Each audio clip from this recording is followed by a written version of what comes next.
आरो बेजों कम्पेयार खालामनो थाङोबा रिन्जय बायदि मानसियाथ' नगण्य जेबो हिसाबाव गैया आं दहाय बुंनाय बायदि गोदनाव सेरबा गाइखेर ओंखारनायसो बियो बिथांबायदि मानसिया बेबायदि बुंनाया समाया आरो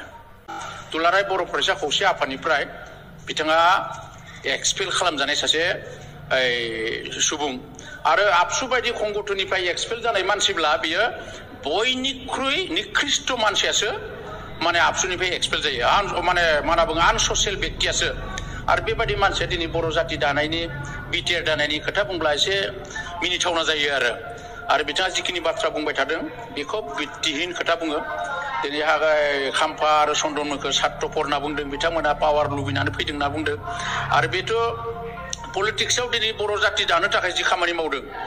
पावारा अट'मेटिकलि फैखायो आरो पावारा थाखायो बा पावारा फैखागोन खामानि मावनो थांनायाव बे पावारा फैखायो आरो बिथांमोना जिहेतु साफा साफा बिटिसि सोरजिनायनि साफा साफा जोहोलाव आरो बिथांमोना जिबायदि खामानि मावबोदों बेखौ जोंनि बर' हारिया अरायबो गोसोखांनांगोन बिथांमोनखौ बेखिनिखौ सनमान होनांगोन आरो बेजों कम्पेयार खालामनो थाङोबा रिन्जय बायदि मानसियाथ' नगण्य जेबो हिसाबाव गैया आं दहाय बुंनाय बायदि गोदनाव सेरबा गाइखेर ओंखारनायसो बियो